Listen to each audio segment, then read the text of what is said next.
Morning to all. In this session, you are going to learn about second unit. The lesson topic is from trade to territory. Dear students, some informations are not in your textbook, so listen carefully and take notes. In today's topic, you are going to know the rise of political power of English East India Company. Then, what were the impacts of Battle of Plassey and Buxa, and then to know the Carnatic Wars, isn't it? Yes.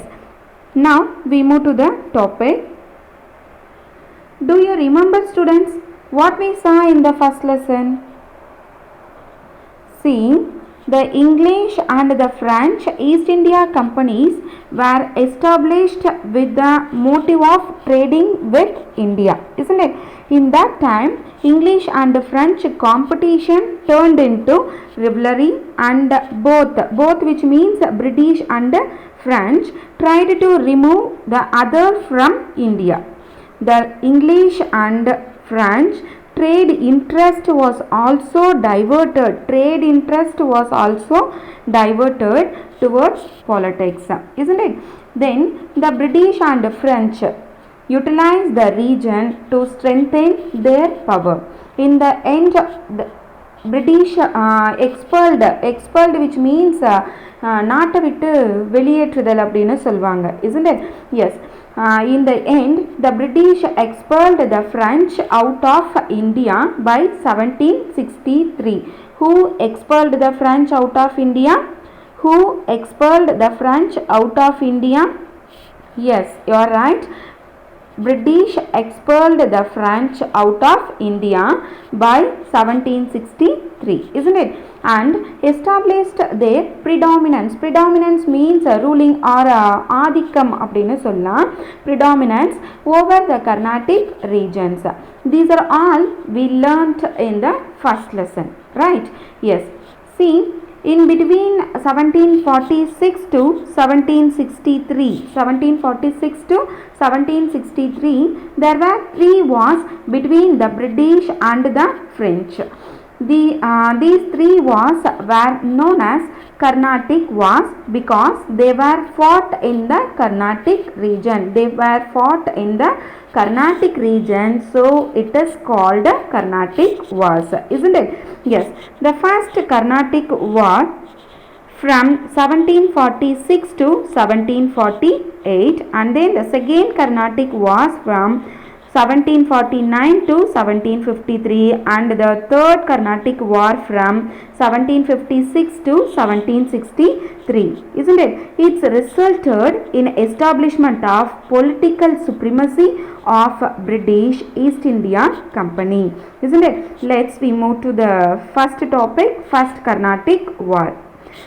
It was an echo of Austrian War of Succession, which means வாரிசுரிமை போர் அப்படிங்கிறது யூரோப்பில் நடந்துட்டுருக்கும்.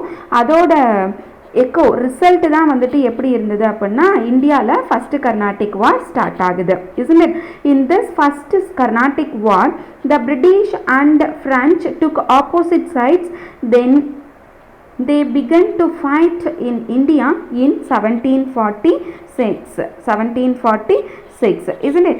The battle between the Nawab of Karnataka and the French forces was fought at Santom on the banks of Adayar river in Chennai. In that time, Anwaruddin sought the help of English, which means the British. The smallest French force led by Captain Paradise defeated the most powerful Nawab of Mahfuz Khan. See, who defeated the Nawab of Mahfuz Khan? Captain Paradise. Defeated the Nawab of Mahfuz Khan, isn't it? Yes. This was the first event in which a well-trained European force had succeeded the Indian army and established their own. So, The First Carnatic War is remembered for the Battle of Adayar. It's held on 1746. It's held on 1746. Finally, the First Carnatic War came to an end by the Treaty of Isla-Safale. In 1748. Under the terms of treaty, English got back Madras and French got their territories in North America. Isn't it? Yes. The next one is Second Carnatic War. The Second Carnatic War was connected with the succession problem between the Nizam of Hyderabad and the Nawab of Carnatic. Isn't it? Yes. The Nizam of Hyderabad, Asaf Shah, died in 1748. Who was the Nizam of Hyderabad? Asaf Shah. Who's that?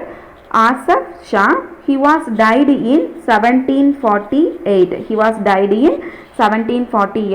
So that developed, which means in Hyderabad, isn't it, developed a competition between his son Nasir Jung and his grandson Muzaffar Jung. Isn't it? Nasir Jung and Muzaffar Jung. At the same time, the Nawab of Carnatic, who's that? Dost Ali also died. So there developed a problem between Anwaruddin and his son-in-law Sanda Sahib. Isn't it? Why did they have problems? For the throne of Arcot. Arcot is the capital of Carnatic region. See, we already know that there are two strong countries here. One is the English, which means the British, and the second one is the French, right? Yes, the French supported Muzaffar Jung of Hyderabad and Sanda Sahib of Carnatic. Muzaffar Jung of Hyderabad and Sanda Sahib of Carnatic. Then Nasir Jung and Anwaruddin got support from British, isn't it? The next one is Battle of Ambur. With the help of the French governor Dupleix. Who's the French governor? Dupleix. Muzaffar Jung and Sanda Sahib defeated and killed Anwaruddin killed by Dupleix, Muzaffar Jung and Sanda Sahib, isn't it? At the Battle of Ambur. When did they kill them? On 3rd August 1749. Where did they kill Anwaruddin? Battle of Ambur. But his son Muhammad Ali. Whose son Muhammad Ali? Anwaruddin's son Muhammad Ali. He was escaped to the fort of Tiruchirappalli is also called Tiruchinappalli, isn't it? Yes. Chanda Sahib became the Nawab of Carnatic. Muhammad Ali escaped to Tiruchi, so Sanda Sahib became the Nawab of Carnatic with the help of French, isn't it? Yes. And rewarded the French with the grant of 80 villages in and around Pondicherry. Who Sanda Sahib? He is a son-in-law of Dost Ali, isn't it? Did you in return, the French were rewarded with 80 villages in and around Pondicherry from Sanda Sahib, isn't it? The next one is Battle of Arcot. At this moment, Dupleix sent an army to besiege the Trichy fort where Muhammad Ali had taken refuge. Robert Clive, with the permission of English Governor Saunders, who's the Saunders, accompanied 200 English soldiers and 300 Indian soldiers. 200 English soldiers and 300 Indian soldiers. See, I repeat that Robert Clive, with the permission of English governor, who's the English governor? Saunders. Who's the Saunders? Accompanied 200 English soldiers and 300 Indian soldiers with the help of Lawrence. With the help of Lawrence, Robert Clive defeated the French forces at Arani and Kaveripakam. Arani and Kaveripakam, and Robert Clive defeated the Sanda Sahib and made Muhammad Ali the Nawab of Nawab of Arcot, isn't it? Nawab of Arcot. So Clive was called the hero of Arcot. Hero of Arcot. Who was called the hero of Arcot? Robert Clive. Who's that? Robert Clive, isn't it? Yes. But Dupleix was recalled in 1754 and he was succeeded by Gothew. Who's the Gothew? Succeeded by Gothew. Then, according to the Treaty of Pondicherry. So finally, Gothew signed the Treaty of Pondicherry with the British. According to that, both the powers, which means British and French, agreed not to interfere the internal affairs of native states. Isn't it? The first thing is both the powers, which means French and British, agreed not to interfere in the internal affairs of native states. Secondly, there were to retain their old position, to retain their old positions. Finally, new forts should not be built by both powers. New fort should not be built by both powers. These three are signed in the Treaty of Pondicherry. These three are signed in the Treaty of Pondicherry. I repeat that not to interfere in the internal affairs of others, then to retain their old positions, and the last one is new forts should not be built by both. Did you get that? Yes. Now we move to the next topic. Third Carnatic War. What is that? Third Carnatic War. In 1756, the 7 years war broke out in Europe. 7 years war broke out in Europe. And the same war occurred in India as the Third Carnatic War. Isn't it? In this war, the French general Count Lally, who is the Count Lally, captured Fort St. David in Cuddalore. And Bussy, who is that? Bussy, he was the French Governor General at Hyderabad. Bussy was asked to attack Madras, which was a great blunder committed by the French. When the Bussy, who is Bussy? The French general of Hyderabad, isn't it? Yes, the French Governor General of Hyderabad. When the Bussy left, Robert Clive sent Colonel Ford from Bengal to occupy the northern Sarkars. Northern Sarkars, it's in the present day Indian states of Andhra Pradesh and Odisha. Isn't it? Yes. Next one is the Battle of Vandavasi. The British General Sir Eyre Coote, who is the Sir Eyre Coote, defeated both the French generals at the Battle of Vandavasi on 22nd January in 1760. 22nd January 1760, isn't it? In the next year, 1761, Count Lally surrendered Pondicherry to the British. Who surrendered? Count Lally surrendered Pondicherry to the British, isn't it?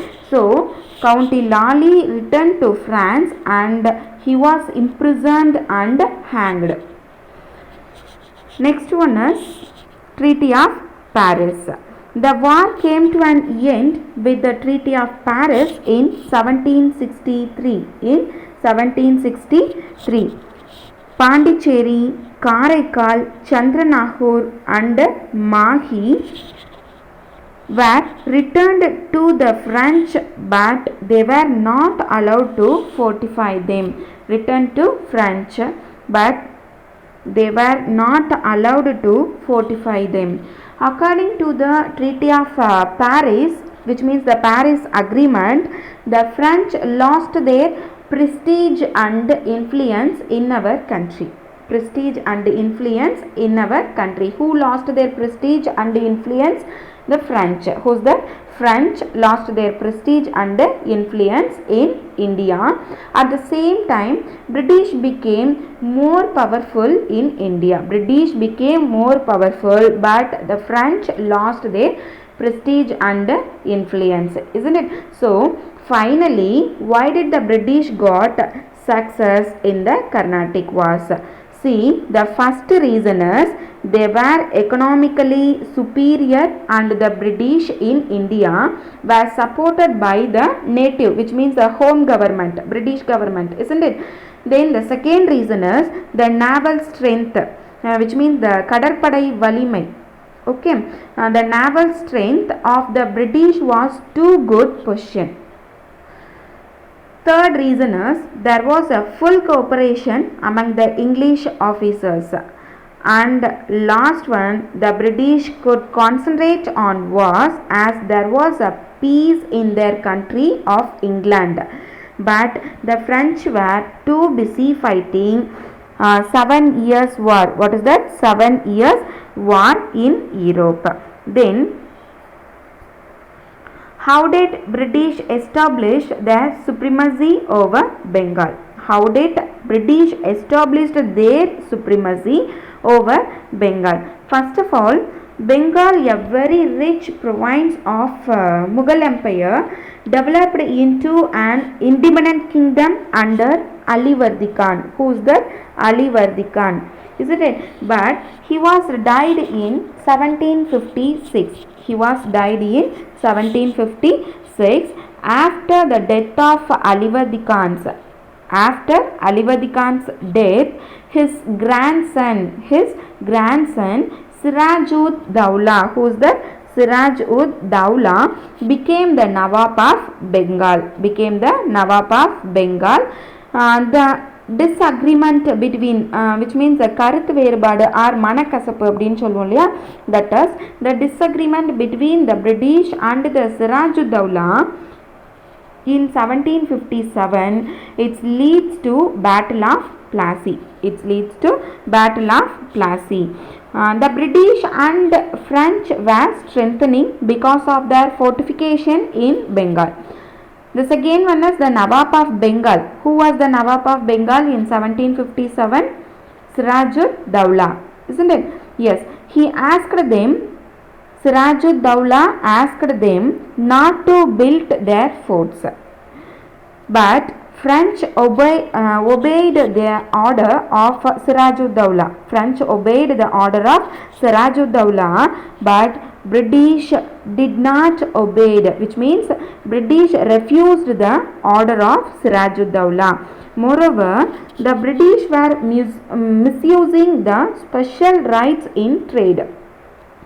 It create furious. Furious means angry, isn't it? It create furious the Nawab of Bengal. So Siraj-ud-Dowlah decided to teach British a lesson by attacking over their political settlement of Calcutta. The Nawab of Siraj-ud-Dowlah captured the British factory at Qasim Bazar. British factory Qasim Bazar. The Nawab captured their factory at Qasim Bazar, and he captured Fort William, and also he captured Fort William on 20th June 1756. 20th June 1756.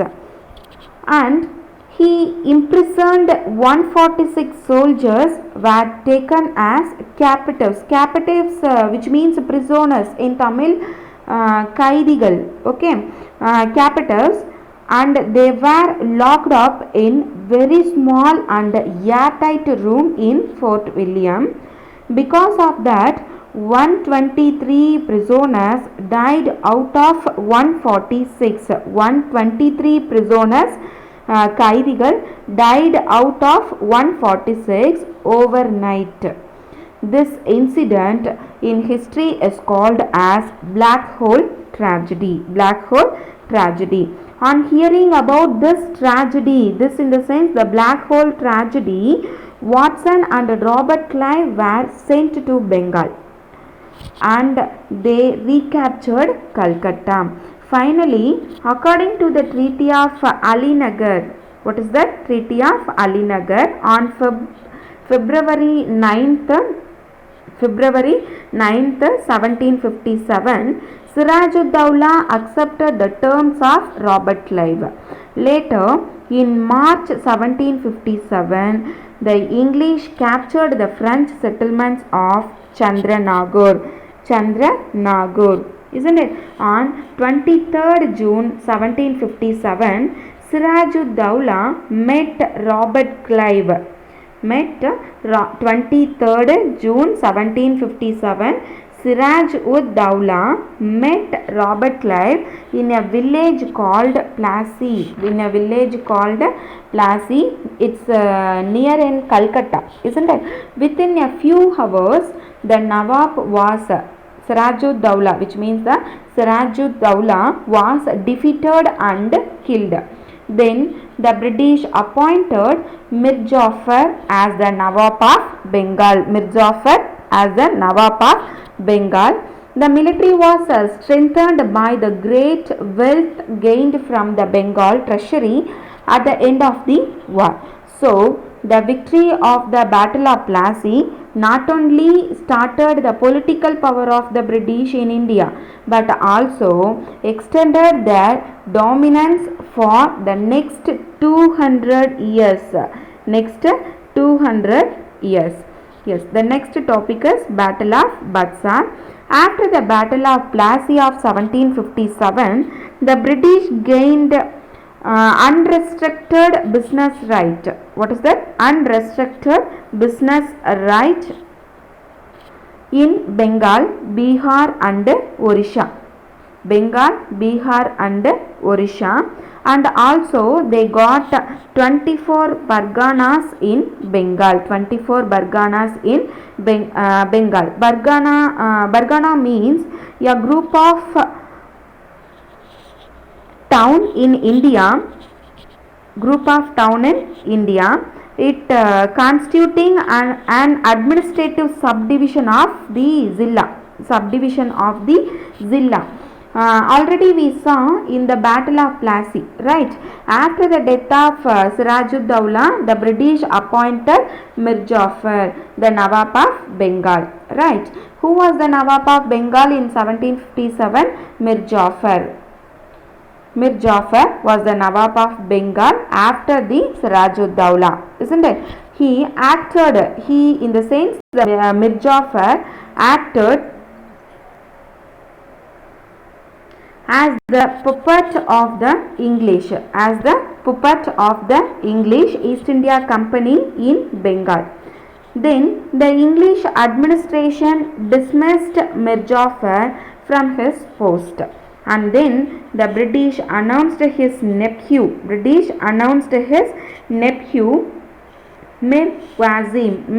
Qasim as the Nawab of Bengal. Mir Qasim gave up some places to the British, such as Puratwan, Midnapur, and Sitakan, and then he shifted his capital from Murshidabad to Mangir. What is that? Mangir. Okay, Murshidabad to Mangir. Mir Qasim, angry with the British for misusing the Dastak. Dastak means free duty pass, isn't it? So he started revolt to the British. So he was defeated by the British. So finally Mir Qasim was defeated by the British.